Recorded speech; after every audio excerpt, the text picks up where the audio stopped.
Costing फटाफट Decision making. Part 1.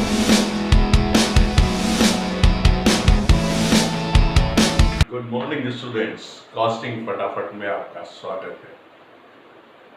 कई सारे स्टूडेंट्स के मैसेजेस को पढ़ने के बाद और exams strategic cost management CMA final के लिए और सीएमए के एग्जाम्स 1 सितंबर की टेंटेटिव डेट के आने के बाद मैंने ये सोचा कि हमको एग्जामिनेशन की तैयारी करते समय जब हम प्रिपरेशन करते हैं तो कुछ ऐसा आसान तरीका होना चाहिए जिससे हम अपने कंसेप्ट्स को अपनी प्रैक्टिकल प्रॉब्लम के साथ रिलेट कर सकें। तो मैंने सोचा कि इस पर हम लोग इस तरह से काम करते हैं कि for example strategic cost management का डिसीजन मेकिंग चैप्टर है और वो डिसीजन मेकिंग चैप्टर छोटे छोटे डिसीजन से ब्रेकअप होकर एक चैप्टर बना है। जैसे कुछ डिसीजन होंगे मेक और बाय के, कुछ सब कॉन्ट्रैक्टिंग के, कुछ सेकंड शिफ्ट वाले, कुछ second shift versus over time वाले। इस तरह के कई सारे डिसीजंस को लेकर एक चैप्टर बनाया गया डिसीजन मेकिंग। तो मैंने पहले सोचा कि पहले तो हम लोग इसको कई पार्ट्स में ब्रेक कर दें तो हमको आसान होगा इस चैप्टर को पढ़ने में। दूसरा,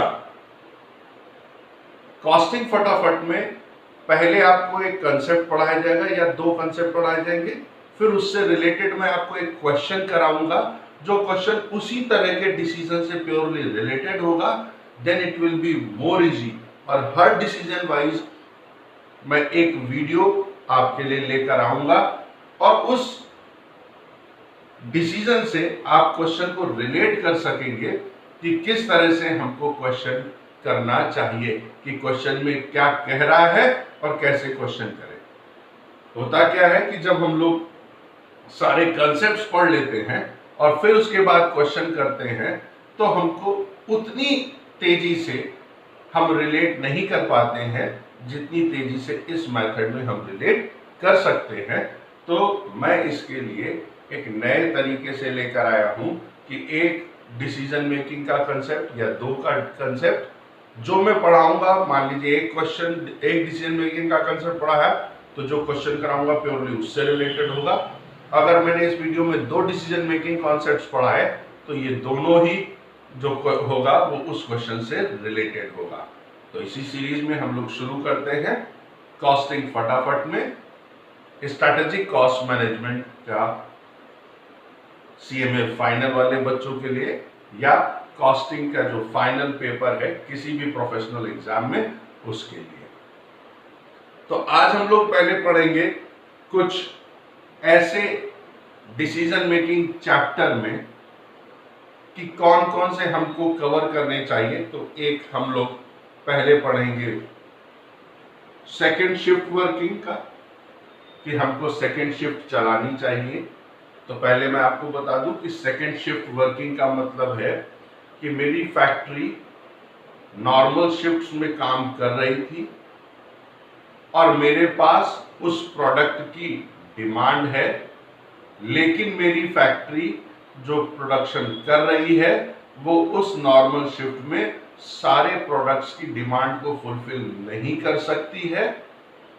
लेकिन चूंकि हम मार्केट में हैं और हमको मार्केट की डिमांड फुलफिल करनी है तो जितनी हम फुलफिल कर पाए और बची हुई जो हम फुलफिल नहीं कर पा रहे हैं उसके लिए मैनेजमेंट को ये सजेस्ट करना है कि मैनेजमेंट क्या डिसीजन ले। तो जो बचा हुआ प्रोडक्ट है, एक कि हम उसको बाहर से परचेज कर लें, दूसरा कि हम उसको अपने यहाँ बनाएं। तो यहां तक तो हुआ मेक और बाय। अगर हम इसका पहला डिसीजन होगा कि हम बनाएं या बेचें। फिर अगर हम बनाएं तो ऑलरेडी हम जितनी कैपेसिटी है यूज कर रहे हैं और उस नॉर्मल कैपेसिटी का हम पूरा यूटिलाइजेशन भी कर रहे हैं। तो फिर दूसरा डिसीजन दिमाग में आता है, क्यों ना हम सेकेंड शिफ्ट को स्टार्ट कर दें। अब हम जब सेकेंड शिफ्ट को स्टार्ट करेंगे तो केवल जो बैलेंस यूनिट्स हैं उनके लिए सेकेंड शिफ्ट स्टार्ट करेंगे और सेकेंड शिफ्ट करने से फिक्स कॉस्ट भी बढ़ेगी और अदर एक्सपेंसेस भी बढ़ेंगे। अब हमको डिसीजन लेना है कि हम सेकेंड शिफ्ट में जाएं या हम बाहर से परचेज करें, क्योंकि मेक में क्या आ गया, मेक में आ गया कि हम लोग सेकेंड शिफ्ट में आए। तो पहला कि हम बना रहे हैं तो सिंगल शिफ्ट में क्या बनाएंगे, दूसरा सेकेंड शिफ्ट में जाएंगे तो हम सेकेंड शिफ्ट रन करें या बाहर से हम परचेज करें। इसका मतलब इस सवाल में इस तरह के जो मैंने आपको कंसेप्ट बताया, इसमें तीन चीजें इन्वॉल्व है। एक, लिमिटिंग फैक्टर कि मेरे पास प्रोडक्शन की कैपेसिटी इतनी है, तो हम नॉर्मल शिफ्ट में कौन सा प्रोडक्ट बनाएंगे। मान लें 5 बना रहे हैं तो हम ये देखना चाहेंगे कि नॉर्मल शिफ्ट में कौन सा प्रोडक्ट बनाए, और जो प्रोडक्शन नहीं कर पाए हम, जिसके लिए हम सेकेंड शिफ्ट में जाना चाहते हैं, उसमें सेकेंड शिफ्ट में क्या करें। इसका मतलब लिमिटिंग फैक्टर कवर करा, मेक और बाय कवर करा, और सेकेंड शिफ्ट वर्सेस परचेज या बाय का कंसेप्ट किया। इसका मतलब इस क्लास में जो हम लोग क्वेश्चन करेंगे वो इन तीनों डिसीजंस को कवर करते हुए करेंगे। तो क्वेश्चन सॉल्व करने से पहले, मैं जब क्वेश्चन सॉल्व करूंगा तो पूरा क्वेश्चन आपके वीडियो पर 20 सेकंड के लिए स्टिल रहेगा। आप सब लोग उसको स्क्रीनशॉट ले लेंगे और क्वेश्चन आपके पास पहुंच जाएगा। अदरवाइज इसके पीडीएफ का लिंक मैं इस वीडियो में पोस्ट कर दूंगा, आप वहां से ले सकते हैं, अदरवाइज स्क्रीनशॉट लेकर उसको पढ़ सकते हैं। क्वेश्चन करने से पहले ये जरूर ध्यान देंगे, हम क्वेश्चन को ध्यान से समझेंगे। क्वेश्चन के साथ में ही तय हो जाना चाहिए कि हम क्या करने जा रहे हैं, हम सवाल को कहां से स्टार्ट करेंगे। अगर ये एल्गोरिथम, ये रास्ता आपके दिमाग में बन जाता है, तब आप समझिएगा कि आपको कॉस्टिंग समझ में आ रही है। कॉस्टिंग का कतई मतलब नहीं है, ये कोई ट्रेडिशनल वो नहीं है कि हम लोगों ने एक सवाल किया और उसके बाद 10 सवाल लग गए। ये डिसीजन मेकिंग है विच इज वेरी डायनेमिक। तो हर क्वेश्चन में, हर क्वेश्चन को करने की अप्रोच में, हर डिसीजन मेकिंग में ये अलग अलग तरह से चलेगा। तो बिफोर स्टार्टिंग द प्रैक्टिकल, हमने जो 3 डिसीजन कहे, थोड़ा सा मैं आपको ओवरव्यू देना चाहूंगा कि कैसे करना चाहिए। हमने कहा कि मैं इस क्लास में जो क्वेश्चन कराऊंगा वो आपके मेक और बाय डिसीजन, लिमिटिंग फैक्टर और second shift versus purchase cost, second shift cost versus purchase cost, और ये बाय वाला ही परचेज है। फिर मेरा क्वेश्चन समझ ले, मैं क्या कहना चाह रहा हूं कि मेरी फैक्ट्री जो चल रही है नॉर्मल शिफ्ट में, जितनी प्रोडक्ट की डिमांड है उतना वो नॉर्मल शिफ्ट में नहीं बना पाती, और जो हम नॉर्मल शिफ्ट में बनाते हैं वो 4 प्रोडक्ट्स की डिमांड है। तो सबसे पहले हमको ये तय करना होगा कि हम नॉर्मल शिफ्ट में कौन सा प्रोडक्ट पहले बनाएं, सबसे ज्यादा बनाएं, फिर उसके बाद क्या बनाएं, फिर कोई ना कोई प्रोडक्ट बच जाएगा, क्योंकि मेरी कैपेसिटी फर्स्ट शिफ्ट में, नॉर्मल शिफ्ट में उतनी नहीं है। तो हमारे दिमाग में दूसरा ऑप्शन आएगा, जो बचा हुआ प्रोडक्ट है जो हम नहीं बना पाए हैं कैपेसिटी कंस्ट्रेंट की वजह से, वो या तो हम बाहर से परचेज कर लें या हम प्रोड्यूस कर लें। तो पहला लिमिटिंग फैक्टर, दूसरा मेक और बाय। तो हमने सोचा नहीं, अभी हम मेक और बाय देखेंगे। तो पता चला कि बाहर महंगा है, हम बनाएंगे, बट बनाने के लिए हम सेकेंड शिफ्ट में जाएंगे। सेकेंड शिफ्ट में जाएंगे तो फिर हम देखेंगे कि सेकेंड शिफ्ट की कॉस्ट क्या आ रही है और परचेज कॉस्ट क्या आ रही है। तो सेकेंड शिफ्ट की बात करें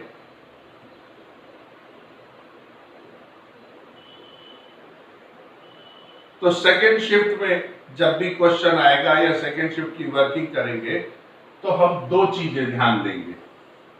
सवाल में 2 पार्ट में उसको पढ़ेंगे। जब भी सेकेंड शिफ्ट का सवाल आए तो आपके दिमाग में ये 2 ऑप्शन आने चाहिए। पहला, क्या सेकेंड शिफ्ट इंट्रोड्यूस हो रही है। हाँ, तो इंट्रोडक्शन ऑफ सेकेंड शिफ्ट।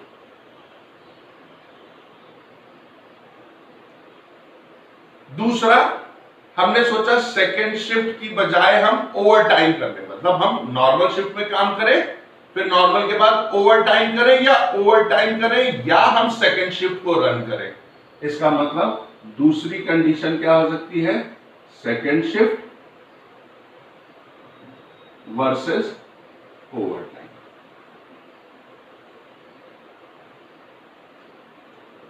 फिर मेरी बात को ध्यान से समझे।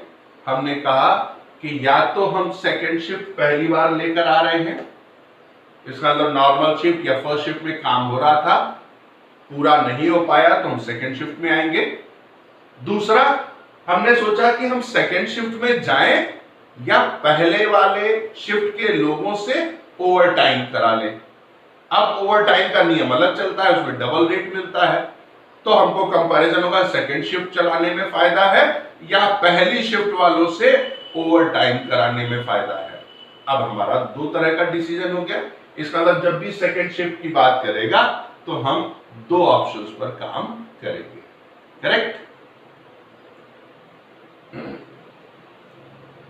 अब जब यहां पर आएंगे कि हम सेकेंड शिफ्ट में जाएं, तो मेरे दिमाग में क्या आएगा कि सेकेंड शिफ्ट हमको इंट्रोड्यूस करनी चाहिए या इंट्रोड्यूस नहीं करनी चाहिए। यहां पर क्या आएगा, वेदर सेकेंड शिफ्ट को मैं एसएस से लिख दूं, सेकेंड शिफ्ट इज इंट्रोड्यूस्ड और not, is to be introduced और नॉट। अब मेरे दिमाग में यह आना है कि सेकेंड शिफ्ट हम इंट्रोड्यूस करें या ना करें। तो हम क्या करेंगे, सेकेंड शिफ्ट की क्या कॉस्ट आएगी और बाहर से परचेज करने की क्या कॉस्ट आएगी। तो हमको डिसीजन किसमें करना था, सेकेंड शिफ्ट आने पर क्या कॉस्ट आएगी और हम बाहर से अगर परचेज करें तो क्या परचेज कॉस्ट आएगी। इन दोनों को हम कंपेयर करेंगे तो हम we are in a position to take decision कि हमको क्या करना चाहिए। करेक्ट।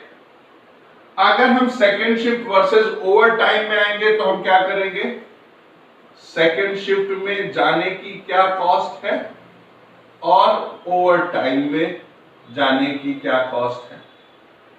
अब ओवर टाइम क्या होता है, जो नॉर्मल शिफ्ट में काम कर रहे थे या फर्स्ट शिफ्ट में काम कर रहे थे उन्हीं लोगों से उनके कुछ ओवर टाइम आवर्स बढ़ा दें और उन्हीं लोगों से काम करा लें तो क्या कॉस्ट आएगी। तो इन दोनों की कॉस्ट को कंपेयर करेंगे, तो इन दोनों की कॉस्ट कंपेयर करने के बाद you are in a position to take decision कि हमको क्या करना चाहिए।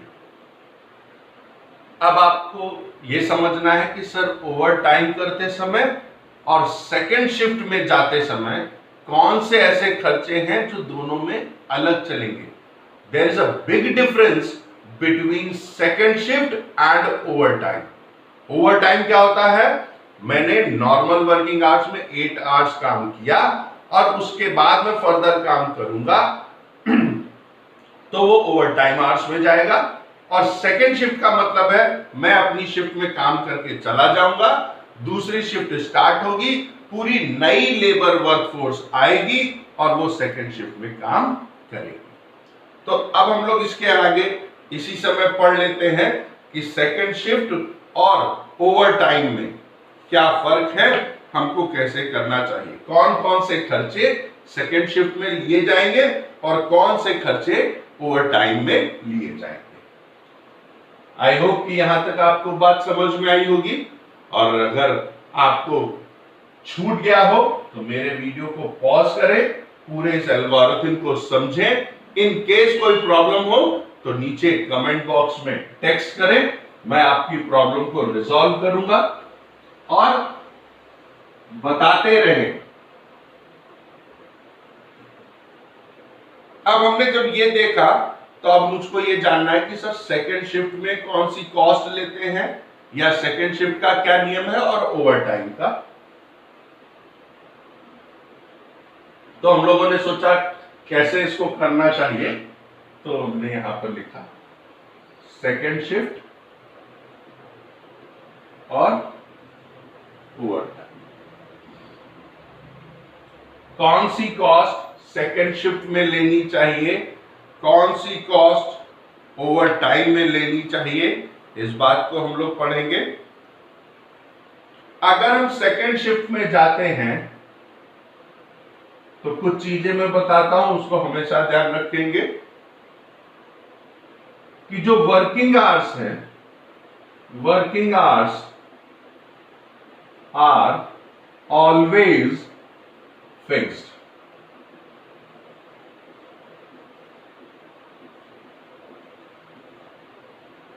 जो वर्किंग आवर्स होंगे एक शिफ्ट के फिक्स होंगे, वो हमेशा क्या होते हैं, 8 आवर्स।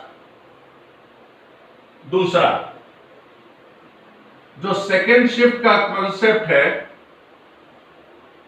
ऑलवेज कंसिस्ट ऑफ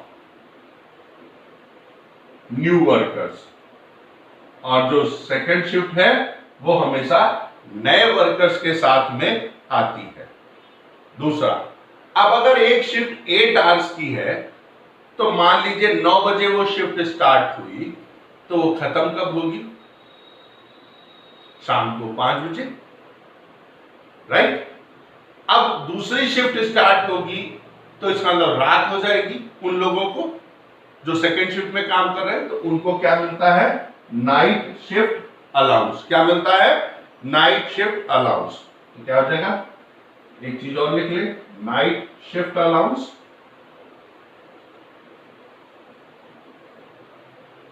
किनको मिलता है, अगर वो सेकेंड शिफ्ट में काम करेंगे, is used in second shift, is use in second shift.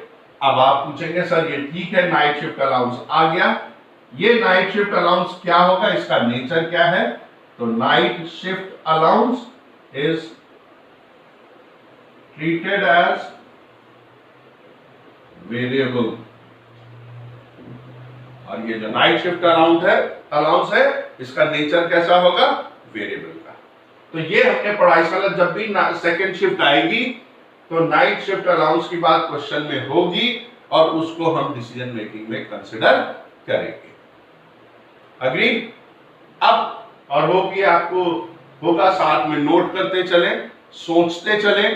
Costing is all about कि आप अपने आप को सोचना है, हाँ? मेरे साथ सोचना है कि आप कैसे सोच रहे हैं, आपको विजुलाइज करना है, इमेजिन करना है, चीजों को रिलेट करना है। ये दूसरे तरह के सब्जेक्ट्स की तरह नहीं है कि जिसमें आपको 80% सब एक जैसा होता है, 20% में दिमाग चलता है ना। कॉस्टिंग इज ऑल अबाउट कि आपको मेरे साथ थॉट प्रोसेस चलाना है, अपना भी चलाना है। अब ओवर टाइम में आ जाए।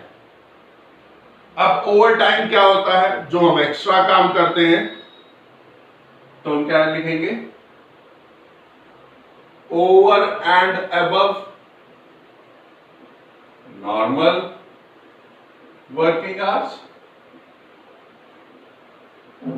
जो नॉर्मल 8 आवर्स हैं, उन 8 आवर्स से ऊपर जो समय होगा उसको हम लोग ओवर टाइम आवर्स बोलेंगे।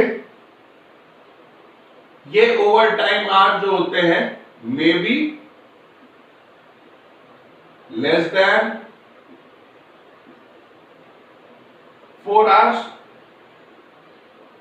और मोर देन 4 आवर्स। अब ऐसा भी हो सकता है ओवर टाइम किया तो 2 पार्ट में ब्रेक कर दिया, जो 4 घंटे से कम कर रहे हैं, ऐसा भी हो सकता है क्वेश्चन में, या 4 घंटे से ज्यादा 5-6 घंटे काम कर रहे हैं।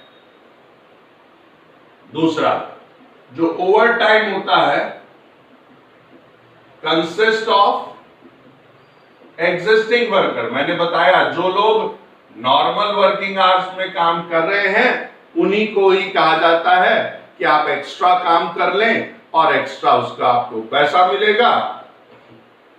और वो जो एक्स्ट्रा पैसा मिलेगा जिसको हम लोग क्या बोलते हैं, ओवर टाइम प्रीमियम बोलते हैं।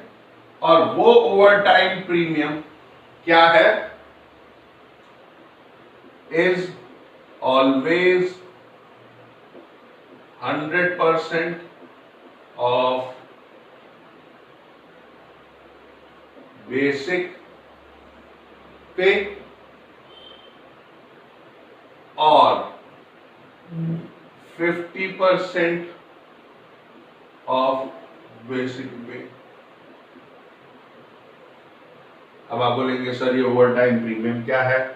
ओवर टाइम के केस में जो हमको नॉर्मल वर्किंग आवर्स में पैसा मिल रहा होता है उसका डबल पैसा मिलता है।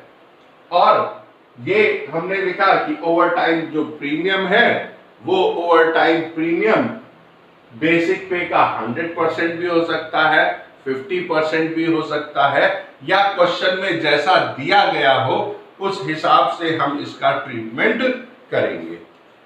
ठीक, तो ये हमने देखा।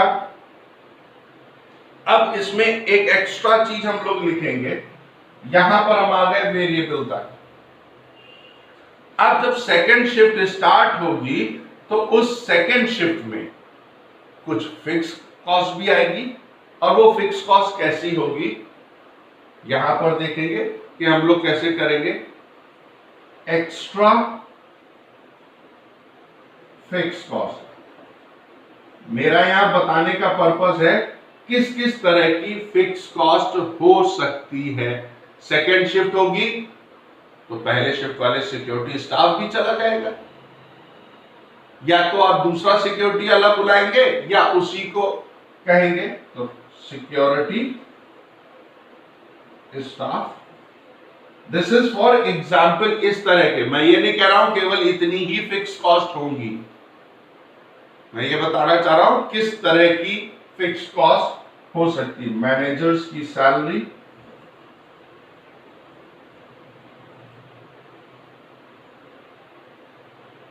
जब मैनेजर है होगा उसके साथ सुपरवाइजर भी हो सकता है, सुपरवाइजर की salary.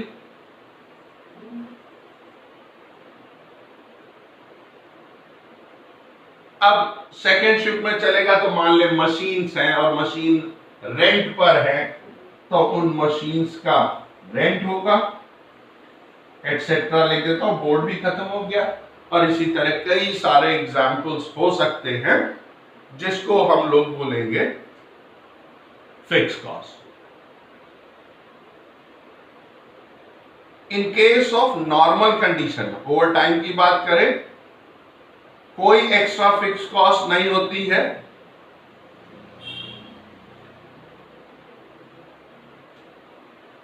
No extra fix cost. अब आपके मन में इस पॉइंट को लेकर आ रहा होगा कि सर अगर ओवर टाइम प्रीमियम ना दिया हो, ना 100 दिया है, ना 50 दिया है, ना कुछ और कहा है, क्वेश्चन इज साइलेंट, क्वेश्चन कुछ भी नहीं बोल रहा है। If question is silent then always 100% of basic pay. मैंने क्या कहा कि अगर ओवर टाइम का क्वेश्चन है, ओवर टाइम का कंसेप्ट क्वेश्चन में आया है and question is silent about overtime premium, in that case overtime premium is always at 100% of the basic pay. Agreed? अब ये जो ओवर टाइम है, ओवर टाइम प्रीमियम OTP, वाह, is a extra cost. अब ये extra cost है ना, normal में अगर काम हो जाता तो ओवर टाइम देना नहीं पड़ता, नॉर्मल में काम नहीं हुआ तो इसलिए हम गए। तो is a extra cost to achieve, क्या अचीव करने के लिए, वो जो हम प्रोडक्शन नहीं कर पाए, टू अचीव द ऑब्जेक्टिव। और ऑब्जेक्टिव क्या था कि जो हमको ऑर्डर मिला जिसमें से हम जितना कर पाए बचे हुए ऑर्डर को भी पूरा कर दे, इसलिए हम लोगों ने ओवर टाइम का कंसेप्ट यूज किया। करेक्ट? ये तो था कंसेप्ट। अब आप कहेंगे सर क्वेश्चन कैसे करेंगे? अब मैंने कहा कि अभी हम लोगों ने इससे पहले वाली स्लाइड में लिखा था कंपैरिजन करेंगे, तो कंपैरिजन करने के लिए कॉस्ट एंड बेनिफिट एनालिसिस बोलिए। क्या कॉस्ट एंड बेनिफिट, क्या लगेगा, क्या फायदा होगा, यही हमको देखना है। और कॉस्टिंग जब हम लोग करते हैं तो कई बार क्वेश्चन और कई बार बच्चों की क्वेरी होती है कि सर क्वेश्चन समझ में आ जाता है, क्या करना है ये समझ, कैसे करना है ये नहीं समझ में आता। दैट इज प्रेजेंटेशन की जो हमारे दिमाग में डिसीजन लेना, इसीलिए कहा जाता है कि डिसीजन मेकिंग प्रोसेस जो है या जो कॉस्टिंग है, हम मैनेजमेंट को जब अपनी बात रखते हैं तो एक प्रिसाइज एंड सिस्टमैटिक वे में होना चाहिए, जिससे देखते ही पता चल जाए कि what are the available alternatives and management is quickly able to take a decision कि हमको क्या करना चाहिए। तो उसके लिए हमने सोचा है कि आपको एक फॉर्मेट बता देता हूं कि जब हमारे पास क्वेश्चन होगा तो हमने कहा क्या बनाना पड़ेगा, cost and benefit analysis statement बनाना पड़ेगा। तो आपके मन में आएगा कि sir cost and benefit statement कैसे बनता है, तो हमने कहा इन केस, तो पहला केस क्या था, सेकेंड शिफ्ट का इंट्रोडक्शन हुआ। हाँ, तो in case of introduction of second shift, यही पहला ऑप्शन था ना कि हम लोग अगर सेकेंड शिफ्ट लेकर आते हैं, इंट्रोड्यूस करते हैं, तो in case of second shift then always compare, ये आपके पास एल्गोरिथम लिखा दे रहा हूं मैं कि आएगा तो हमको क्या करना होगा, always compare future revenue with future cost. Future revenue को किससे कंपेयर करेंगे, फ्यूचर कॉस्ट से कंपेयर करेंगे। तो अब हम क्या बनाएंगे, cost and benefit analysis statement. I hope आप लोगों को लाइट दिख रहा होगा थोड़ा सा। तो हम लोग क्या बनाएंगे, cost and benefit analysis statement बनाएंगे, और ऊपर हमने लिखा कि हमको क्या करना है, फ्यूचर की जो रेवेन्यू आने वाला है फ्यूचर में उसको, और उसमें फ्यूचर में क्या खर्च होने वाला है उसको कंपेयर करेंगे, और उसी कंपैरिजन को हम लोग लिख कर बता देंगे, और जहां लिख कर बता देंगे वही स्टेटमेंट मेरा क्या कहलाएगा, cost and benefit analysis statement. Incremental revenue second shift में काम करने से क्या होगा, प्लस एडिशनल बेनिफिट अगर कोई है तो, ये जो फॉर्मेट बता रहा हूं या बना रहा हूं, ये फिर कह रहा हूं कॉस्टिंग है, कुछ सेट नहीं है कि यही वाला हर जगह चलेगा।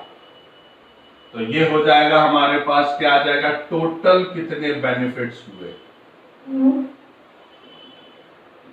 इसमें से हम लोग लेस कर दें, क्या कहा, फ्यूचर रेवेन्यू को कंपेयर करते हैं फ्यूचर कॉस्ट से।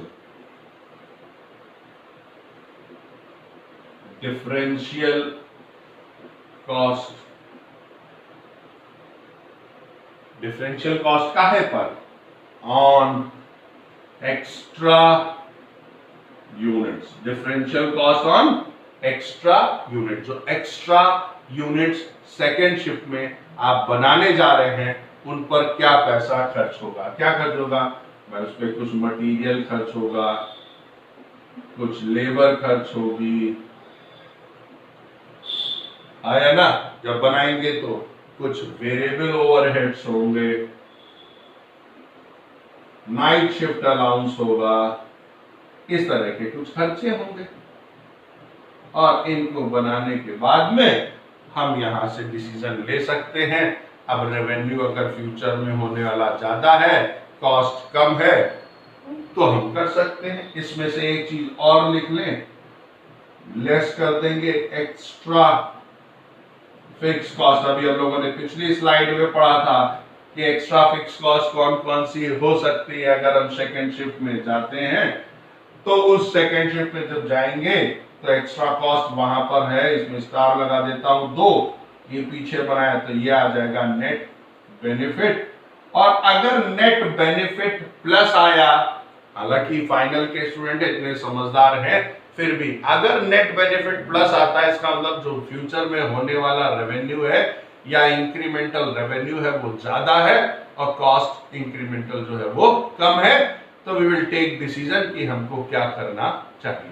इसी तरह अगर निगेटिव आता है तो फिर हमारी कॉस्ट एंड बेनिफिट एनालिसिस कहती है कि हमको क्या डिसीजन लेना चाहिए। अगर सेकेंड शिफ्ट में जाने से रेवेन्यू ज्यादा आता है, कॉस्ट कम खर्च होती है, हम सेकेंड शिफ्ट में जाएंगे, अदरवाइज हम सेकेंड शिफ्ट में नहीं जाएंगे। ठीक, अब यहां पर हम लोग ओवर टाइम का कंसेप्ट नहीं पढ़ते हैं, हम लोग आगे पढ़ेंगे। बस ओवर टाइम में क्या हो जाएगा, यहां पर जो एक्स्ट्रा फिक्स कॉस्ट है इसके साथ में नाइट शिफ्ट अलाउंस हट जाएगा, इसको हम हटा देंगे और ओवर टाइम कॉस्ट को ऐड कर देंगे। ये जो एक्स्ट्रा कॉस्ट खर्च हो रही है ना, तो इसमें क्या करेंगे, नाइट शिफ्ट अलाउंस को हटा देंगे और ओवर टाइम कॉस्ट को हम लोग स्टेटमेंट में जोड़ देंगे।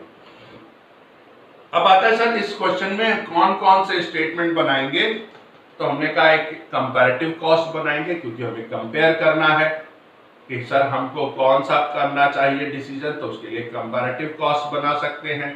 कंपैरेटिव कॉस्ट बनाएंगे तो एक इनकम स्टेटमेंट भी बना सकते हैं। ये देखिए यहाँ पर सारा है, बेनिफिट तक आ रहा है, हाँ? तो ये हमने पढ़ा कि ओवर टाइम करने पर हम इसको किस तरह से करेंगे। इस ओवर टाइम के डिसीजन में इंडिफरेंस पॉइंट भी आता है, ओवर टाइम की कॉस्ट का भी आएगा, लेकिन मैं उसको अभी नहीं पढ़ा रहा हूं क्योंकि जो मैं क्वेश्चन कराऊंगा वो हमारे इस पार्ट से रिलेटेड होगा कि जब सेकेंड शिफ्ट इंट्रोड्यूस करी जा रही है, इसलिए मैं इसको फर्दर आपको टच नहीं करूंगा। अग्री? और जब हम लोग ओवर टाइम का कंसेप्ट पढ़ेंगे नेक्स्ट वीडियो में, तो फिर हम लोग वहां पर देखेंगे कि ओवर टाइम के लिए क्या करना चाहिए। दूसरा, मैंने कहा था कि इस क्लास में हम लोग सेकेंड शिफ्ट, की फैक्टर और मेक और बाय डिसीजन 3 को कवर करेंगे क्वेश्चन में। तो हम लोगों ने सेकेंड शिफ्ट को कर लिया। जब हम लिमिटिंग फैक्टर में चलते हैं और लिमिटिंग फैक्टर में के साथ में ऑप्टिमम प्रोडक्ट मिक्स की बात करते हैं, ऑप्टिमम प्रोडक्ट मिक्स की बात करते हैं कि 4 प्रोडक्ट थे, उन 4 प्रोडक्ट्स को बनाना था, बट कौन सा प्रोडक्ट हम पहले बनाए ये तय करने के लिए, और बनाने के लिए जैसे ही सोचा तो उसमें कोई ना कोई लिमिटिंग फैक्टर या कंस्ट्रेंट था। मटेरियल भी हो सकता है, लेबर भी हो सकती है और अदर चीजें भी, मशीन आवर्स भी हो सकते हैं। तो क्वेश्चन में देखना होगा कौन उसका लिमिटिंग फैक्टर है। तो हमने यहां लिख दिया optimum product mix in case there is limiting factor. तो इसका पहला स्टेप क्या है, कैलकुलेट कंट्रीब्यूशन पर यूनिट, और ये आप लोगों ने पढ़ रखा होगा कैसे निकलता है। फाइनल के स्टूडेंट्स हैं लेकिन फिर भी बता देता हूं, selling price per unit minus variable cost per unit, you will get contribution per unit. अगर कंट्रीब्यूशन पर यूनिट नहीं निकल सकता है, then decision is taken on PV ratio, then calculate PV ratio. decision is always taken on the basis of contribution per unit.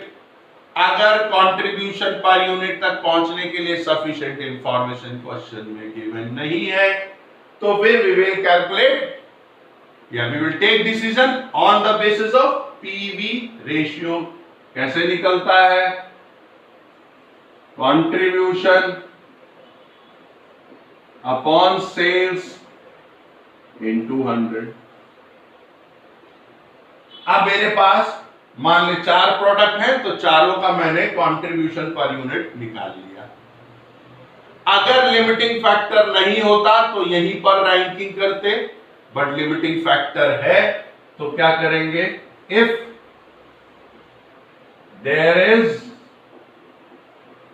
Limiting factor तो क्या करेंगे? Contribution per unit divided by limiting factor. मान लीजिए labour limiting factor है तो limiting factor labour है तो 1 unit में कितनी लेबर लगती है, कितने आवर्स काम करती है, उससे डिवाइड करेंगे। मटेरियल लिमिटिंग फैक्टर है तो 1 यूनिट में कितने किलोग्राम मटेरियल लगता है, उससे डिवाइड करेंगे।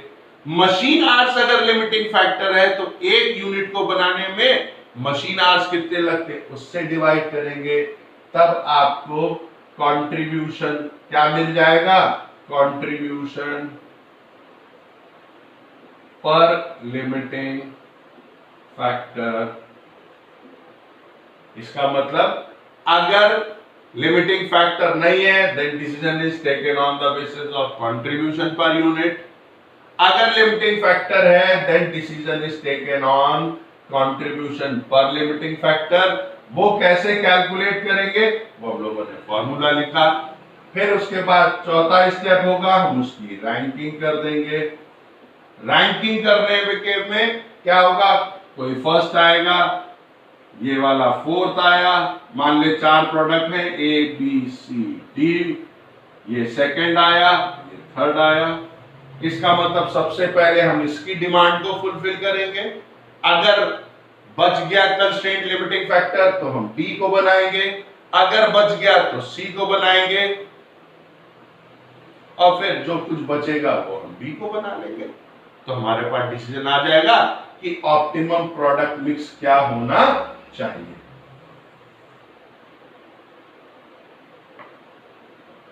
ठीक, रैंकिंग कर दी, रैंकिंग से पता चल गया। अब इसी को थोड़ा सा समझ लें। हमने ये बनाया, ये बनाया, ये बनाया, बट इसके लिए मेरे पास सफिशिएंट नॉर्मल वर्किंग आवर्स में समय नहीं है कि बना सकूं। अब मुझको डिसीजन लेना है कि मैं बी को परचेज करूं, बाय करूं या इसको मैं बनाऊं, मैन्युफैक्चर करूं। अब मैन्युफैक्चर में आए तो मेरे पास नॉर्मल वर्किंग आवर्स तो खत्म हो गए, तो मैंने सोचा क्या करूं, सेकेंड शिफ्ट चलाऊं या ओवर टाइम चलाऊं। अब यहां से सवाल, इतनी देर जो हम लोगों ने पढ़ा वो यहां पर हमको कराए कि लिमिटिंग फैक्टर, और करते करते हमको सवाल में यहां तक पूछा गया। अब मैं जो आपको नेक्स्ट वीडियो में क्वेश्चन कराऊंगा तो पढ़ते समय ही आपके दिमाग में चला चाहिए और तुरंत ये दूसरा वीडियो आपके पास आएगा कि हाँ क्वेश्चन में ये पूछ रहा है तो मेरा एल्गोरिथम यहां से। और कॉस्टिंग का क्वेश्चन हमेशा यू आर रिक्वायर्ड से पढ़ना चाहिए। ऊपर से पढ़ते तो आखिरी में ढूंढना पड़ता है क्या पूछ रहा है, लेकिन अगर आप नीचे से पढ़ेंगे क्या पूछ रहे हो तुम, क्वेश्चन से खुद पूछो कि तुम क्या पूछ रहे हो, तुम क्या चाहते हो, फिर आप क्वेश्चन को नीचे से एक बार पढ़ें, you are required to calculate this, और फिर ऊपर क्वेश्चन को पढ़ो तो आपको पता होगा हमको क्या ढूंढना है। और जब वो पता होगा तो क्वेश्चन को हम उसी ध्यान से, उसी से रिलेट करते हुए पढ़ेंगे तो आपके दिमाग में आता जाएगा अच्छा ये इंफॉर्मेशन काम की है, ये काम की है, ये यहाँ यूज होगी। तो हमेशा पहले क्या पढ़ें, यू आर रिक्वायर्ड में क्या लिखा गया है, यहां तक करें। अब इसी चीज को हम लोग लेकर आगे चलेंगे कि कैसे हमको क्वेश्चन करना चाहिए। तो हमारे नेक्स्ट वीडियो में जो इसके तुरंत बाद आपको मिलेगा उसमें उस क्वेश्चन को कराएंगे। अगर इस वीडियो में आपको कंसेप्ट समझ में आया हो तो मेरा आपसे कहना है कि मेरे इस वीडियो को लाइक करें, सब्सक्राइब करें और शेयर करें, और कॉस्टिंग फटाफट इसी तरह से एक एक टॉपिक, मतलब एक चैप्टर के अंदर एक टॉपिक, उस टॉपिक से रिलेटेड क्वेश्चन और उसका कंसेप्ट लेकर आऊंगा, जिससे आपको बहुत हेल्प मिलेगी। और अगर आपको अच्छा लगे तो जरूर subscribe. Till then, goodbye, thank you so much.